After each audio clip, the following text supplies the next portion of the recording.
verifica se o seu celular está no modo silencioso. Vamos estar bastante atentos àquilo que o Senhor quer ministrar a cada um de nós. A palavra de Deus nos diz em Tiago, capítulo 1, que se alguém necessita de sabedoria, peça a Deus, que a todos dá liberalmente e nada lhes impropera. Peça, porém, com fé e nada duvidando, pois o que duvida é semelhante à onda do mar, agitada e impelida pelo vento. O Senhor deseja, que cada um de nós tenha sabedoria. Eu creio que é um desejo do coração do Senhor que nós sejamos sábios em todas as nossas atitudes. Que nessa palavra ele diz que se nós desejamos sabedoria, é importante que nós peçamos. Se alguém necessita de sabedoria, ou uma outra tradução diz, se alguém tem falta de sabedoria, peça a Deus, que a todos dá liberalmente. E no capítulo 3, ainda de Tiago, diz assim: mas a sabedoria que vem do alto é antes de tudo pura, depois pacífica, amável, compreensiva, cheia de misericórdia e de bons frutos, imparcial e sincera. A sabedoria que Deus dá, às vezes, ela não é como a sabedoria que o mundo dá. É uma sabedoria baseada apenas no intelecto, apenas no conhecimento. Mas a sabedoria que vem do alto, ela é pura, é pacífica, é amável, é cheia de compreensão, de misericórdia, e ela dá bons frutos. Nós vemos muitos exemplos na palavra de Deus de homens que clamaram por sabedoria. Salomão é um exemplo disso.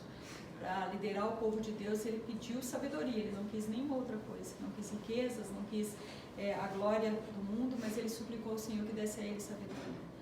E Paulo também pede ao Senhor sabedoria e ousadia para ministrar a palavra ao povo judeu. Então, que nós possamos ter no nosso coração esse desejo nessa manhã, de buscar a sabedoria para vivermos em todas as atitudes da nossa vida, então sermos direcionados pelo Senhor. O temor do Senhor é o princípio de toda sabedoria. Que o Senhor nos revista dessa sabedoria, sabedoria do alto mesmo, para que nós possamos, então, ter convicção de que aquilo que nós fazemos, vai haver uma vitória, vai haver uma maneira correta, então, de ser realizada. Amém? Vamos fechar os nossos olhos, clamar ao Senhor pelo culto dessa manhã. Nós te louvamos, Pai, porque em Ti nós encontramos toda a excelência da sabedoria. Tu és o Deus perfeito, em Ti estão todas as coisas. Nós louvamos a Ti, Pai, porque nós temos ao Senhor para quem clamar. A tua palavra nos ensina que se nós necessitamos de sabedoria, e todos nós necessitamos de sabedoria, nós precisamos pedir ao Senhor, que nos dá da sua sabedoria perfeita, da sua direção correta, da sua orientação, ó Pai, que não nos causa dano.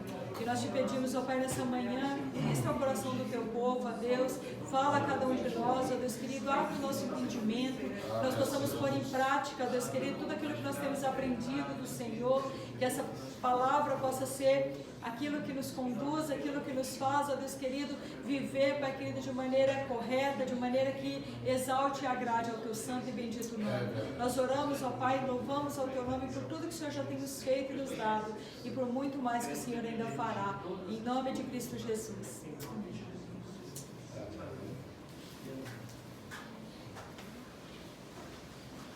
Amém, entre graça e paz. Pode assentar.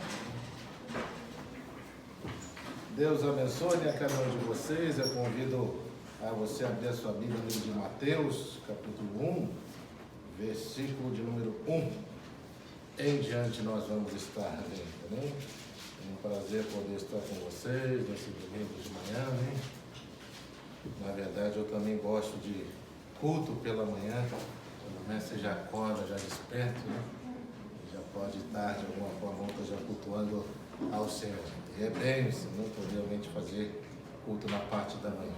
Amém? Vamos, já abriram todo mundo? Mateus capítulo 1, a partir do versículo 1. Bom, nós vamos estar trabalhando um tema hoje falando a respeito de Jesus, o Messias, né? E a gente vai trabalhar em cima desse livro de Mateus. Lembrando que o livro de Mateus está sendo direcionado para os judeus, né? Para o povo judeu.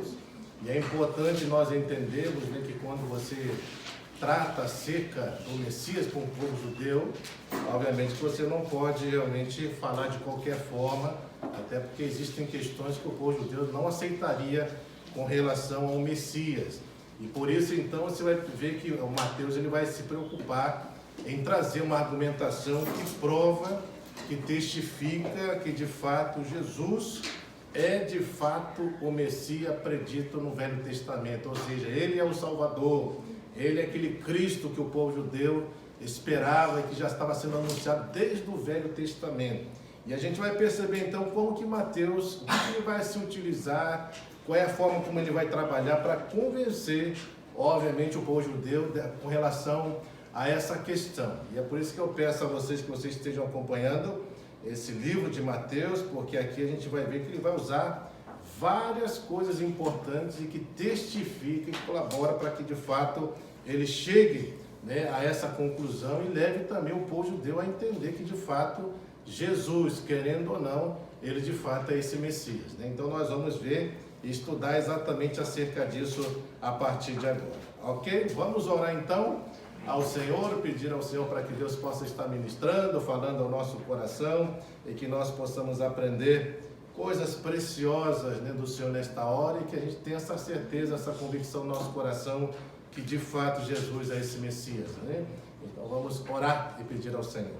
Pai, em nome de Jesus, primeiramente nós queremos te louvar, queremos te agradecer por essa oportunidade, nós podemos estarmos aqui novamente, Pai, reunidos, ó Pai, na tua presença. Obrigado, Senhor, pela vida de cada um desses irmãos preciosos que aqui estão. Obrigado também pela vida daqueles que não puderam estar aqui por outros motivos. Que o Senhor continue a trabalhar, que o Senhor continue a ministrar, que a tua mão poderosa continue a agir, Pai, sobre cada um. E que o Senhor, Pai, possa a cada semana firmar, nos ajudar, Pai, realmente a desenvolvermos de uma forma saudável toda, Pai, esse grupo, esta comunidade, e que o Senhor ministre sobre nós, que acima de tudo, tudo aquilo que nós viemos aprender, nós possamos, ó Pai, colocarmos em prática tudo isso, que nós não viemos ser apenas conhecedores, ó Pai, acerca de verdades, mas que o Senhor possa nos ajudar a colocar essas verdades que o Senhor tem nos ensinado a cada semana em prática no nosso dia a dia. Por isso, ministra, abençoa, opera, mova com o teu poder e com a tua graça, para a honra e glória do teu santo nome, que eu clamo e peço a ti. Em nome de Jesus, amém. Muito bem, nós temos no Novo Testamento aí, os 4 primeiros livros fazem parte daquilo que nós chamamos acerca do Evangelho. E você vai perceber que cada livro, né, do Evangelho, no caso é o livro de Mateus, o livro de Marcos, o livro de Lucas, o livro de João, ele tem uma característica bem peculiar quando se trata acerca da pessoa de Jesus.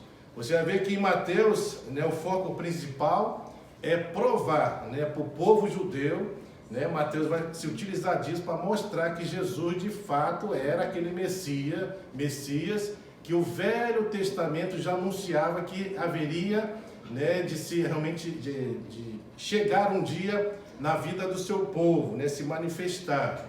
Aí você pega o livro de Marcos, você vai ver que o autor já vai se preocupar em mostrar que Jesus, mas especificamente como um servo de Deus, né, como aquele que veio para servir, né? Pega o livro de Lucas e aí você vai ver já o evangelista Lucas trabalhando essa ideia de que Jesus então é aquele varão perfeito, é um homem perfeito.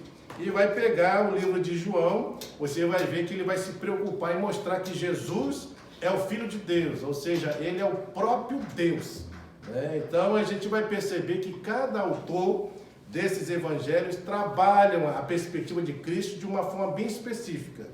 Nesse caso aqui de Mateus, nós precisamos assim entender que como o livro está sendo destinado para o povo judeu, e a gente sabe muito bem que o próprio Messias se manifestou nesse povo, o povo judeu foi o povo que foi escolhido pelo próprio Deus para se manifestar dessa forma, e a partir dali, obviamente, anunciar essas boas novas, né, a toda a humanidade. A gente vai perceber então que Mateus ele teve alguns cuidados, onde ele vai estar trabalhando dentro dessa carta para justamente provar isso que realmente ele quer ministrar dentro dessa carta. Então, como é que ele vai fazer isso? Primeira coisa, você sabe que o povo judeu jamais aceitaria um Messias que não viesse da sua descendência. Então não adianta você querer falar que o Messias não era judeu, por exemplo. Eles não iam aceitar. Então a primeira coisa que Mateus faz questão de mostrar é que esse Jesus, que ele quer anunciar e quer provar que ele é o próprio Messias, ele vem da descendência dos judeus. Por isso então ele começa lá em Mateus capítulo 1, a partir do primeiro versículo, falar acerca da genealogia, acerca da origem das pessoas. E ele fala, livro da genealogia de quem? De Jesus Cristo. Filho de quê? De Davi, filho de Abraão. Nós temos que tomar cuidado aqui quando se utiliza a expressão filho, né, para o nosso contexto é filho literal. Né? Então, por exemplo, Naomi é minha filha. Minha filha é literal mesmo. Eu sou o pai dela e a Simone, né, é a mãe dela. Mas no contexto aqui bíblico, principalmente aqui quando se trata de genealogia, nós vamos perceber que essa expressão, quando fala Jesus Cristo, filho de Davi, filho de Abraão, não está falando acerca de filiação. Não quer dizer que Jesus literalmente é filho de Davi, ou Davi gerou Jesus, até porque nós sabemos que Jesus não foi gerado por Davi, nós sabemos que quem gerou Jesus foi quem? Lembra? Quem é que gerou? Jesus? Sim, mas eu digo humanos, os pais humanos. Maria e José, certo? Então, eles sim nós poderíamos falar que na questão da filiação, quem são os pais de Jesus humanos, nesse sentido, seria, obviamente, José e Maria. Mas ele está falando que Jesus é filho de Davi. E também está falando que Jesus é filho de quê? De Abraão. Então, obviamente, não está se tratando de filiação. Então, quando se utiliza a expressão filho aqui, ele está falando acerca de descendência. Então, quando está falando Jesus, livro da genealogia de Jesus Cristo, filho de Davi, filho de Abraão, ele está falando que Jesus é da descendência de Davi e Jesus também é da descendência de Abraão. Isso é muito importante, né? Porque, obviamente, já havia profecias que falavam acerca de que Jesus viria dessa descendência. Né? Por isso, então, Mateus ele faz questão, é óbvio que ele não está botando isso simplesmente por colocar, não. Quando você vai estudar toda a genealogia, você vai ver que realmente ele veio dessa genealogia. Ele veio dessa descendência e isso é provado. E é exatamente isso que Mateus vai começar a fazer a partir do versículo 1. Vai mostrar que de fato ele vem da descendência de Davi e vem também da descendência de Abraão. E aí ele vai falar então quais são essas descendências até chegar ao Cristo. Né? E de Cristo até chegar a Abraão e a Davi. E aí ele vai citando aí, né? Versículo 2. Abraão gerou quem? Isaac, Isaac a Jacó, Jacó a Judá e seus irmãos, Judá gerou a Tamar, Pérez e a Zerá, Pérez gerou a Esrom, Esrom a Arão, Arão gerou a Aminadab, Aminadab a Naasson, Naasson a Salmão, Salmão gerou Raabe e a Boaz, este de Ruth gerou Obed, Obed a Jessé, Jessé gerou, aí está vendo, entrando Davi? Gerou o rei Davi, o rei Davi a Salomão, a de que fora mulher de Urias, Salomão gerou Roboão, Roboão a Abias, Abias a Assá, Assá gerou Josafá, Josafá a Jorão, Jorão a Uzias, Uzias gerou a Jotão, Jotão a Acás a Ezequias, Ezequias gerou a Manassés, Manassés a Amon, Amon a Josias, Josias gerou a Jeconias e a seus irmãos no tempo do exílio na Babilônia. Depois do exílio na Babilônia, Jeconias gerou Salatiel e Salatiel a Zorobabel. Zorobabel gerou Abiúde, Abiúde a Eliaquim, Eliaquim a Azorá, Azor gerou a Sadoc, Sadoc a Aquim, Aquim a Eliúde. Eliúde gerou a Eleazar, Eleazar a Matã, Matã a Jacó, Jacó gerou José, marido de Maria, do qual nasceu quem? Jesus, né, que se chama o Cristo, de sorte que todas as gerações, desde Abraão até Davi, são 14. Desde Davi até o exílio da Babilônia, 14. E desde o exílio da Babilônia até Cristo, 14. Então veja que dentro da genealogia, esse é a primeira argumentação que Mateus faz questão de colocar aqui, para mostrar para o povo judeu que se eles realmente creem, literalmente, que o Messias deveria vir dessa descendência, o que Mateus está afirmando é exatamente isso. Esse Jesus que eu estou anunciando vem também dessa descendência. Né? E, obviamente, se vem dessa descendência, eles não poderiam o quê? descartar a pessoa do próprio Cristo. Então eles tinham que, obviamente, estar, então, aceitando essa ideia. Agora, obviamente, que eles não vão aceitar assim com tanta facilidade. Né? Falar que Jesus vem dessa descendência poderia ser o quê? Uma coincidência. Né? Então ele vai ter que trabalhar outros aspectos para provar isso. E é interessante, então, que o que Mateus começa a fazer agora? Ele vai começar a se utilizar das profecias bíblicas acerca do Messias. E aí, então, o que ele vai começar a fazer? Pegar os profetas. E, obviamente, que o povo de Deus, eles acreditavam nos profetas, né? Eles se submetiam, né, de alguma maneira àquilo que os profetas falavam. Então, Mateus vai fazer questão de mostrar que os profetas falavam acerca do Messias e que esse Messias que os profetas falavam é o próprio Cristo. Agora ele vai ter que provar isso. Então, se essas profecias que os profetas falavam estão relacionadas à pessoa de Jesus, o que Mateus vai ter que fazer? Vai ter que provar se isso realmente de fato é verdade. E ele vai fazer isso. Veja, primeira coisa que ele faz aqui, vamos ver, versículo 22 do capítulo 1. É a primeira profecia, né, que Isaías vai falar aqui, ó. Ora, tudo isso aconteceu para que se cumprisse o que fora dito pelo Senhor pelo intermédio do profeta. Que profeta é esse aqui? Profeta Isaías, né? O que ele fala? Eis que a virgem conceberá e dará luz a um filho, e ele será chamado pelo nome de quê? Emanuel, que quer dizer Deus conosco, certo? Vamos lá então, a gente tem que ir lá para Isaías 7,14, é o texto que fala acerca, né, dessa profecia. Vamos ler Isaías 7,14, lembrando aí que esse versículo do versículo 22 está relacionado ao nascimento de Jesus, né? E desde o versículo 18 vai relatando acerca desse nascimento, mostrando claramente, né, como foi esse nascimento, e a gente vai perceber claramente que isso aqui vai se cumprir na pessoa de Cristo. Vamos lá, Isaías 7,14, o que está falando? Por isso o Senhor mesmo lhe dará um sinal. Veja, a virgem ficará grávida, ela dará à luz um filho e o chamará de Emanuel. Está vendo? Então está falando que a virgem vai ficar grávida, e obviamente aí grávida de um filho, que no caso é Cristo, e vai dar o nome dele de Emanuel. E obviamente que Jesus tem também essa nomenclatura acerca desse nome que fala a respeito de Deus conosco. Emanuel é exatamente isso, né? Quer dizer Deus conosco. Agora, veja aqui, irmãos, que tem uma coisa importante, eu não sei se vocês, ao analisarem essa profecia, perceba que o profeta está falando que, primeiro, a pessoa tem que ser virgem, certo?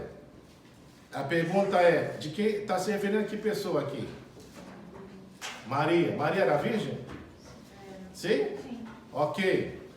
Só que tem uma coisa aqui que é mais profunda nesse sentido, quando fala que a virgem conceberá e dará luz. Sabe o que quer dizer isso? Que ela vai dar luz virgem. A pergunta é a seguinte: tem como alguém dar luz virgem? Não. Até porque no momento que você teve a ação sexual, você já perdeu a sua virgindade, não é isso?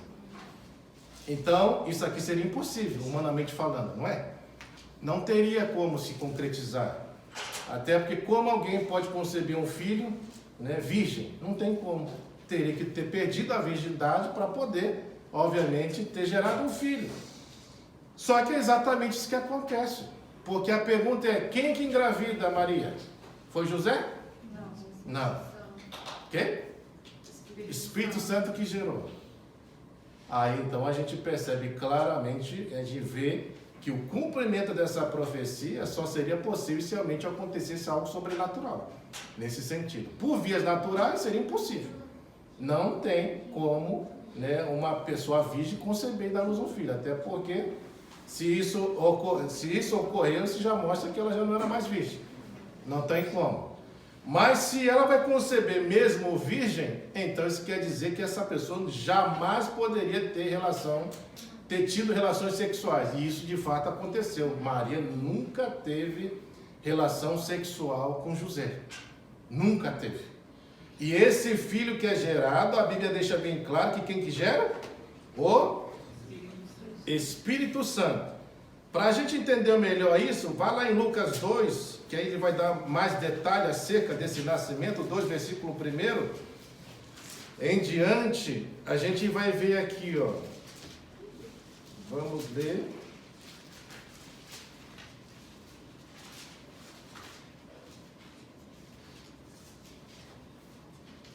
Espera aí, um minutinho só.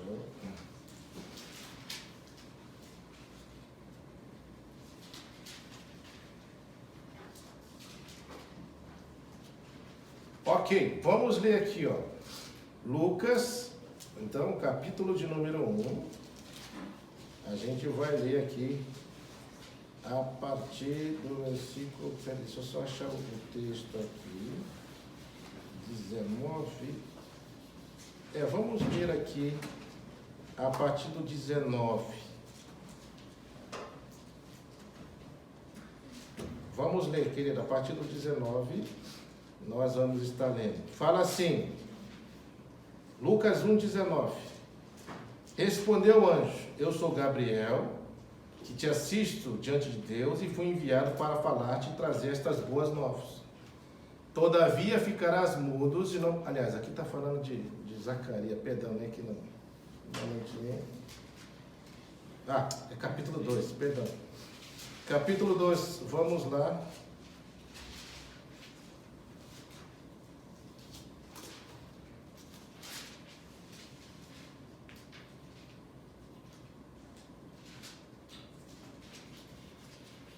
Não é capítulo 2, não. É o capítulo 26, 1,26 isso mesmo. 26.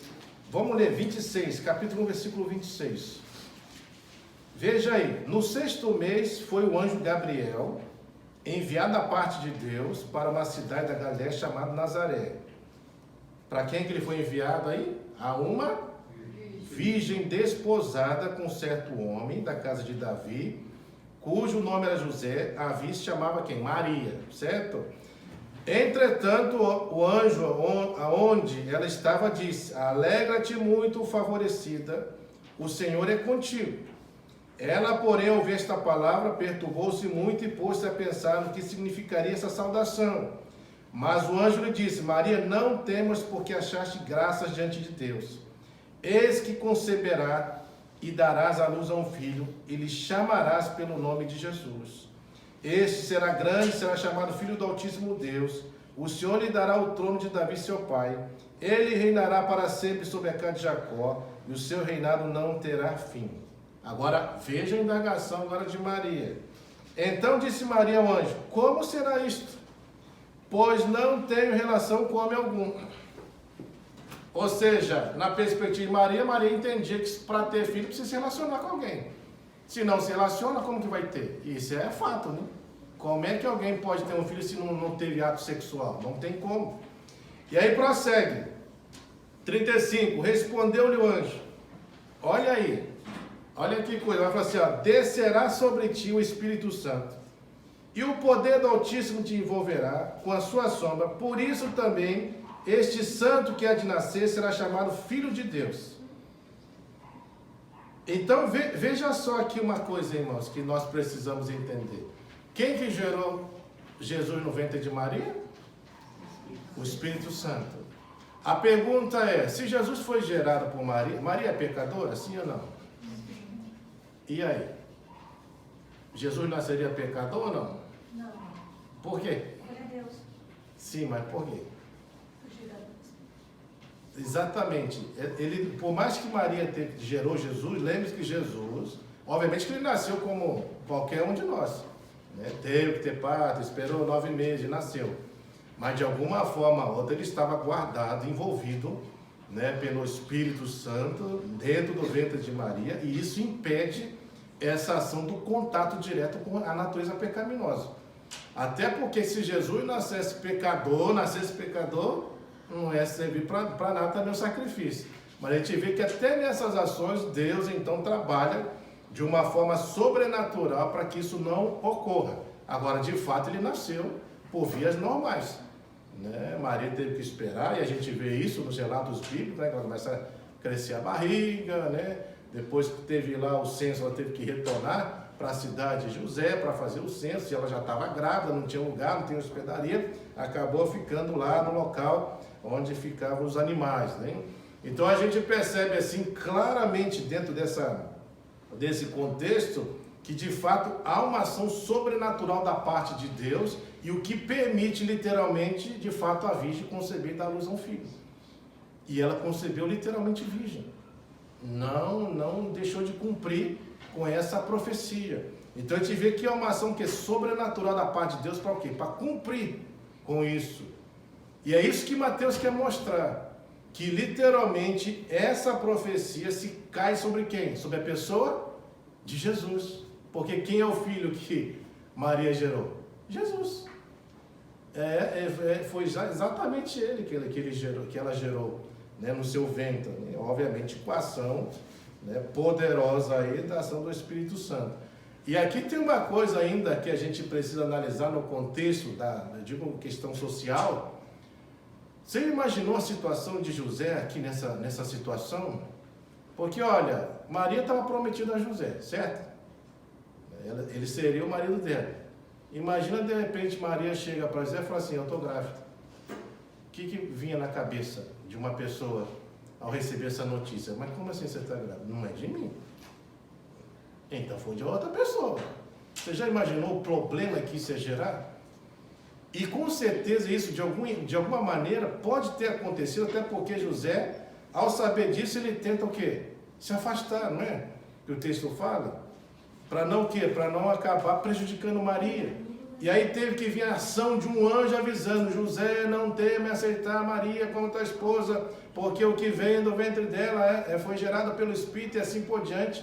O anjo vai ministrando a tal ponto que aquilo realmente conforta, consola o coração dele e mostra que de fato que aquilo teria que acontecer daquela forma. Então a gente percebe assim claramente que a situação ela não seria tão simples assim de ser resolvida. Por isso que é uma ação direta da parte de Deus para que tudo corresse da forma como já estava previsto.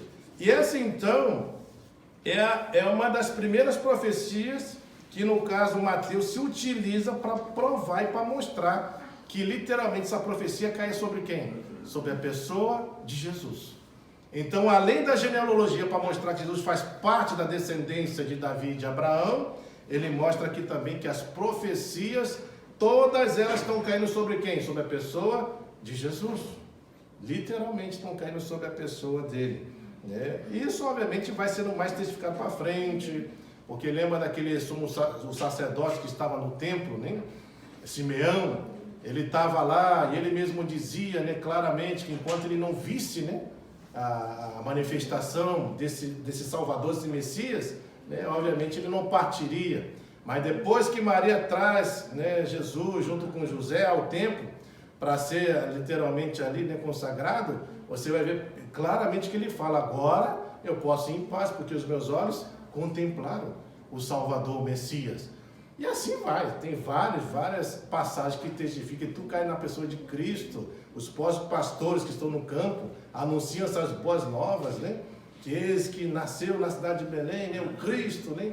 E assim por diante a gente vai ver que várias coisas vai testificando e confirmando que esse filho que Maria gerou é o próprio Jesus, e esse Jesus é o próprio Messias predito no Velho Testamento, e Mateus faz questão então de se utilizar disso. Mas ele não para aí não, ele vai lá para o capítulo 2 de Mateus, versículo de número 5, ele vai utilizar outra profecia acerca do Messias, né? E aqui está falando claramente de onde esse Messias, onde ele nasceria. Fala lá, Mateus 2, versículo 5. Em Belém da Judeia. Aliás, vamos ler a partir do versículo 1 para a gente entender o contexto. Tendo Jesus nascido em Belém da Judeia, veja aí, já está falando de onde Jesus nasceu, em dias do rei Herodes, eis que vieram uns magos do Oriente a Jerusalém, e perguntavam: onde está o recém-nascido rei dos judeus? porque vimos a sua estrela no oriente e viemos para adorá-lo. Tendo ouvido isso, alarmou-se o rei Herodes, e com ele a toda Jerusalém. Então, convocando todos os principais sacerdotes e escribas do povo, indagavam deles onde o Cristo deveria nascer. Veja, para quem que ele está indagando aqui, o rei Herodes? Perguntando acerca dessa questão da profecia? Está falando para quem? Os principais sacerdotes e escribas do povo. Ele quer saber. Isso quer dizer que eles sabiam dessa profecia. Eles sabiam que o Messias viria de Belém. E aí por isso que ele fala. 4. Então, convocando todos os principais sacerdotes e escribas do povo, indagavam deles onde o Cristo deveria nascer. E aí o que eles afirmam? Em Belém da Judéia. Respondeu eles, porque assim está escrito por intermédio do profeta. No caso aí, qual é o profeta? Miqueias, né? Capítulo 5, versículo 2, que fala: E tu, Belém, terra de Judá, não és de modo algum menor entre os principais de Judá, porque de ti sairá o guia que há de apacentar o meu povo, Israel. Quem que é esse guia? Cristo. Literalmente é esse Cristo. E aí a gente percebe claramente então que Mateus, ele quer testificar, lembrando que vem primeiro vem essa questão da profecia que está sendo indagada aqui pelo rei Herodes. Aonde que tem que nascer o rei dos judeus aí? Que esses magos estão falando? Chama os principais sacerdotes, os escribas, para confirmar com eles aonde isso vai acontecer. Ele falou, ó, tem um profeta aí, chamado Miqueias, no capítulo 5, versículo 2, que ele está declarando claramente essa profecia com relação ao surgimento do Messias, e que esse Messias nasceria onde? Em Belém. Esse é o contexto. Por isso, vai lá para Miqueias 5:2, você vai ver exatamente isso. Livro de Miqueias, capítulo 5, versículo de número 2. Está depois de Jonas. Está escondido aí. Está entre Jonas e Sofonias. E Abacuque. Naum. Está escondido. Todo mundo achou? Facinho, né? Facinho achar. Está escondido aí, mas dá para achar. Miqueias 5:2. Vamos ler. Olha o que vai falar aqui. Miqueias capítulo 5, versículo 2. É a profecia do nascimento e do surgimento do Messias, do Salvador, né? E do seu reinado. Fala assim: E tu, Belém Efrata, pequena demais para figurar como grupo de milhares de Judá, de ti me sairá o que há de reinar em Israel, e cujas origens são desde os tempos antigos, desde os dias da eternidade. Porquanto o Senhor os entregará até o tempo em que está em dores, tiver dado a luz. Então o restante dos seus irmãos voltará aos filhos de Israel. Essa profecia então aqui fala acerca do nascimento, de onde o Messias nasceria, literalmente surgiria. E ele está falando de Belém. Por isso então, voltando lá para o livro de Mateus, você vai ver que esses magos, né, quando questionam, né, realmente ao rei Herodes, de onde devia nascer, o Herodes questiona ao sumo sacerdote e aos escribas, eles testificam e confirmam, é lá em Belém, como está escrito, que isso vai acontecer. É nessa cidade aí, Belém de Judéia, que há de nascer o Messias, né? Então, veja que essa profecia aqui cai sobre a pessoa de Cristo. Porque você vai ver, onde Jesus nasceu? Belém. Quem nasceu em Belém. Por quê? Porque José era de Belém, ele tinha que retornar para a sua cidade natal. Então você vê que cai sobre a pessoa de Jesus Cristo. Então você vê que Mateus está simplesmente trabalhando essas profecias para mostrar, está vendo? Ó? Olha aqui, está falando que vai ser de uma virgem. Quem é essa virgem? Maria. Quem é o filho que Maria gerou? Jesus. Olha agora para essa profecia aqui, de Miqueias. Está falando de onde vai nascer esse Cristo? Em Belém. De onde Jesus nasceu? Belém. Percebe que ele vai fazendo essas conexões e mostrando que o que os profetas estão falando bate com esse relato daqui. Isso só mostra que de fato Jesus, de fato, é o Messias. E aí ele vai prosseguindo. Ele vai chegar lá no versículo de número 23, é uma outra profecia que fala assim: e foi habitar numa cidade chamada Nazaré, para que se cumprisse o que fora dito por intermédio dos profetas. Quem são os profetas? Hã? Quem são os profetas? São os profetas bíblicos. Ok, tá certo. Vamos lá. O que os profetas falavam? Ele será chamado o quê? Nazareno. E olha só que interessante, irmãos. Abre aí capítulo Lucas 4, 34. Vamos ler. Veja o que está falando aí, Lucas 4, 34. Ou seja, o Messias seria chamado de Nazareno, porque veio de Nazaré. Aí a pergunta é: Jesus morou em Nazaré? Morou. Ele morou em Nazaré. Por isso que as pessoas questionavam: de Nazaré pode surgir coisa boa, né? Pode surgir alguma coisa boa daquele lugar? Surgiu o Messias. E fora as outras coisas, né? Vão surgindo de lá também. Então veja aí, Lucas 4,34, o que está falando? Aqui temos nós contigo, Jesus Nazareno, vieste para perdermos. Bem sei quem és, o Santo de Deus. Quem que está falando aí, irmãs? Quem está falando essas palavras aí? Demônio. Vocês sabem que são demônios que estão relatando isso? Quem que está falando? Que veio aqui? Quem que está... Lê de novo aí, Marete. Aqui temos nós contigo, Jesus Nazareno. Aí está chamando ele de Nazareno. O que o profeta disse? Que chamaria o Messias de Nazareno. Até os demônios chamam Jesus de Nazareno. O que veio, né? Veio nos antes do tempo, né? Eles já sabiam já. Eles sabiam quem Jesus era. Já conheciam acerca de Cristo. De que ele não era uma pessoa qualquer. Né? Mas vamos lá. Abra aí agora Atos 22, 8. Vamos ler.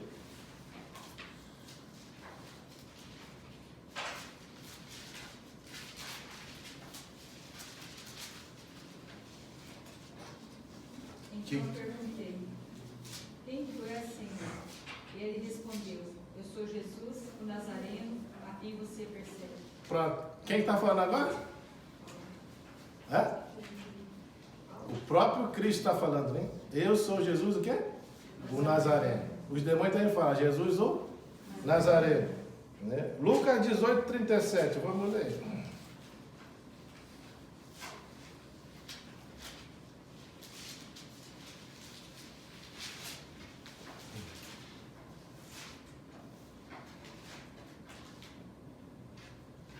Disseram-lhe: Jesus de Nazaré está passando. Então veja, as pessoas estão falando: Jesus, o Nazareno, está passando. Então perceba que as pessoas, quando se tratavam com relação à pessoa de Jesus, falavam que ele era o quê? O Nazareno. Por quê? Porque veio de Nazaré. Essa é a ideia. E o profeta está falando que o Messias seria chamado de quê? Nazareno. Então confirma que essa passagem aqui, dita pelos profetas, caiu também sobre a pessoa de quem? De Cristo. Porque ele era chamado Nazareno. Os demônios chamavam ele de Nazareno. O próprio povo chamava de Nazareno. E o próprio Cristo se colocava também nessa posição, Jesus o Nazareno. Eu sou o Jesus o Nazareno que você persegue, né? No caso, falando com relação à perseguição de Paulo. Então, mais uma profecia caindo sobre a pessoa de Cristo. Olha agora aí, capítulo 3, versículo 3. O que fala? Porque este é o referido por intermédio do profeta Isaías, que está em Isaías 40, versículo 3. Voz do que clama no deserto: preparai o caminho do Senhor, endireitai as suas veredas. Essa aqui, obviamente, é uma profecia relatando acerca daquele que precederia a vinda do Messias. E quem que precedeu a Cristo? João Batista. Então João veio, preparou o caminho para quem? Para Jesus. então essa profecia está caindo sobre a pessoa de quem? De Cristo. Também. Cai sobre a pessoa dele.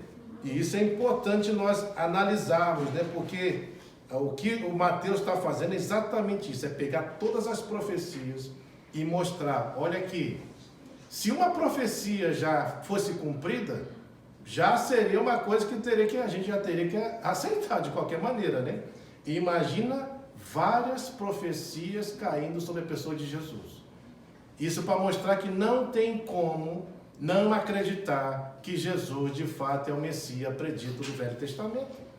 Porque cai tudo sobre a pessoa dele. Nada sai da pessoa de Cristo.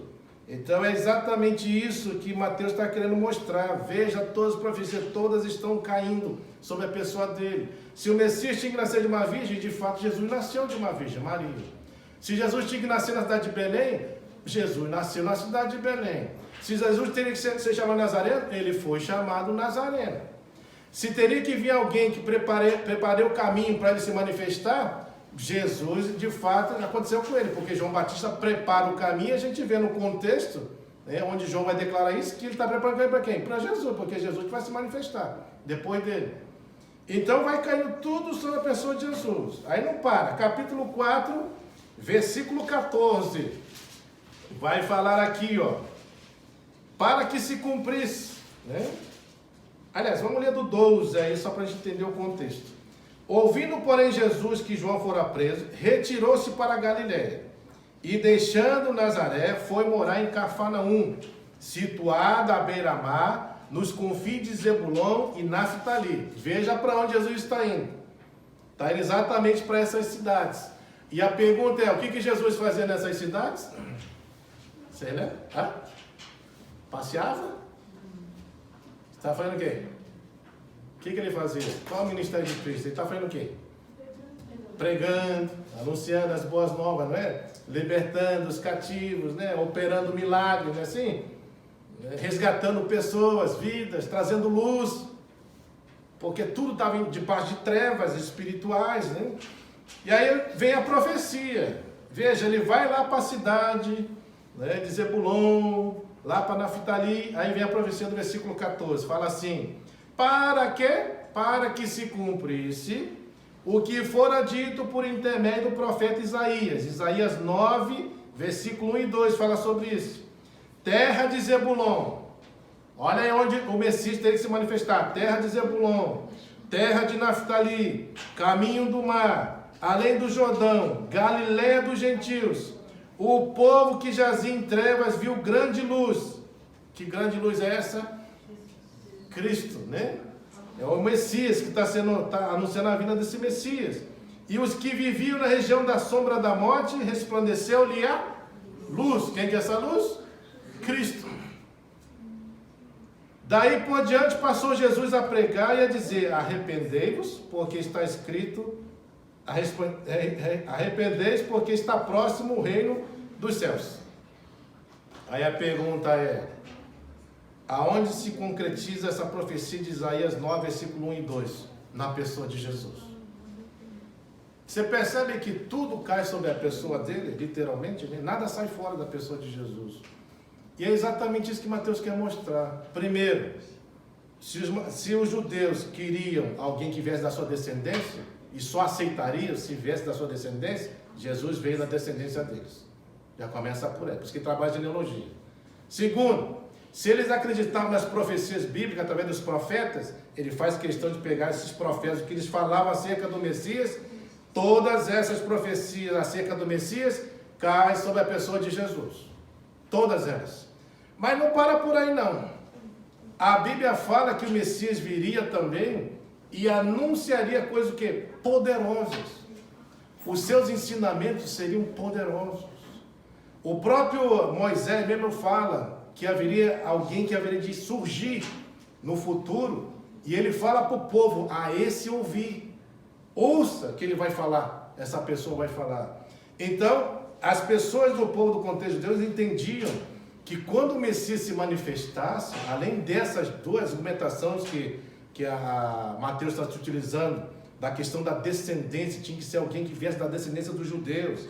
tinha que ser alguém que cumprisse todas as profecias bíblicas. Eles sabiam também que o Messias viria, anunciaria, pregaria coisas que poderosas.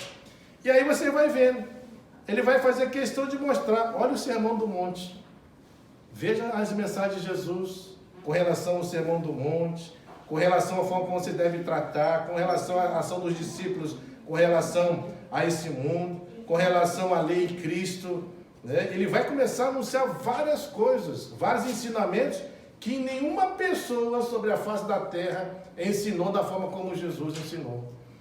Por isso que as pessoas, quando olhavam para Cristo nessas questões de ensinamento, as pessoas falavam, esse prega com quem tem o quê? Autoridade. Autoridade. Né? E obviamente que essa ação de autoridade está muito ligada à ação de cumprimento daquilo que se falava. Jesus então era aquela pessoa que ele não precisava falar que ele estava fazendo. A própria vida dele demonstrava isso. O que ele anunciava, quem olhava a vida de Cristo sabia que ele também vivia aquilo que ele estava falando. Isso produziu o quê? Autoridade em todos os sentidos, nos seus ensinamentos. Então era um ensino diferente, era um ensino diferenciado. E a forma como ele ensinava era assim. Então todos reconheciam. Até as próprias pessoas, quando Jesus estava com 12 anos de idade, ele deixa lá os seus pais estão ali, se pede, os pais não sabem onde Jesus está, depois de 3 dias vai encontrar ele aonde? No templo. Aí que aqueles homens que estão no templo, que estavam todo dia ensinando a palavra, o que eles falam acerca de Jesus com 12 anos? De onde vem tamanha sabedoria? Né? De onde vem esse conhecimento todo? Então você já vai vendo Jesus já se mover nesse sentido, se manifestando dessa forma. Mas não para por aí. Ele não só viria trazer ensinamentos poderosos, mas manifestaria também de uma forma que poderosa. E aí você vai vendo os feitos de Jesus, né, com relação à vida de milagres, de poder. Você vai ver ele curando o leproso, vai curar lá o criado, né, que já está paralítico lá já não sei quanto tempo. Né? Vai começar a manifestar poder assim, de uma forma, ressuscitar mortos, e vai por aí, né? Vai ter controle sobre a criação, e quando a gente vai perceber, você vai ver que realmente cura cegos, você vai ver que essas ações referentes ao que Jesus estava fazendo, as profecias bíblicas, né? Aquilo que era anunciado desde o Velho Testamento, cai sobre ele, porque ele sabia que o Messias também viria dessa forma. Ele não só anunciaria coisas poderosas, mas também faria coisas poderosas.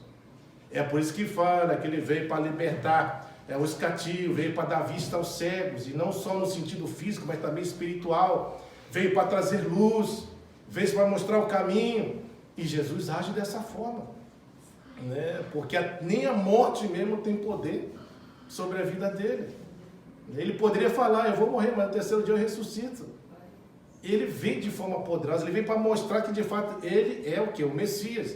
Então Mateus, ele faz questão de mostrar, e existe obviamente tantas outras coisas que a gente pode fazer uma compilação com os outros evangelhos, e você vai ver exatamente tudo isso caindo sobre a pessoa do próprio Cristo.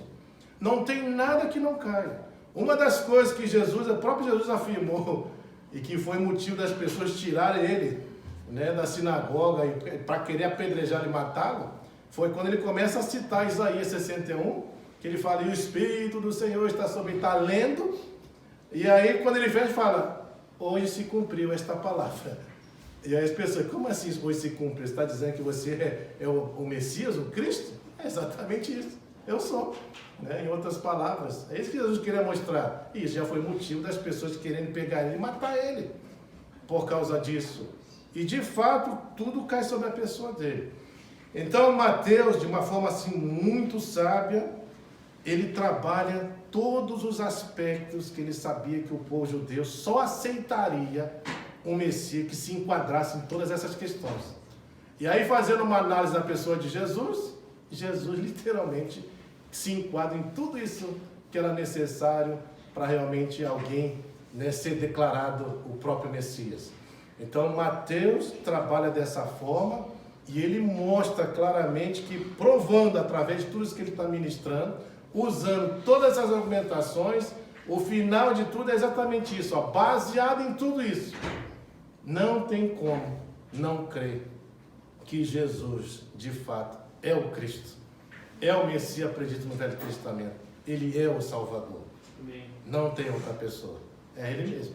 Né? Então, que nós possamos, assim também, como igreja, trabalhar também aspectos da nossa caminhada cristã, que é muito importante a gente realmente analisar essa forma de Mateus trabalhar, para que a gente também possa lutar para preservar, né, a nossa fé, a nossa ortodoxia com relação à vida com Deus, com relação àquilo que se prega.